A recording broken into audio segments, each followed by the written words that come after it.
Hello বন্ধুরা, তোমরা সব কেমন আছো? তোমাদের মাঝখানে একটা নিয়ে এসেছি ভিডিও। তো আমি এইমাত্র দেখিয়ে দেবো যে তোমরা কিভাবে তোমাদের লোকেশন অফ রাখবে। তো অফ রাখার জন্যে তোমাদেরকে চলে যেতে হবে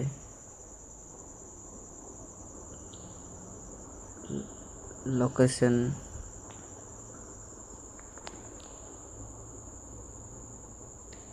জায়গায় ট্যাপ করতে হবে। ট্যাপ করে ধরে ইউজ লোকেশন এই জায়গাটায় ক্লিক করতে হবে। ক্লিক করার পর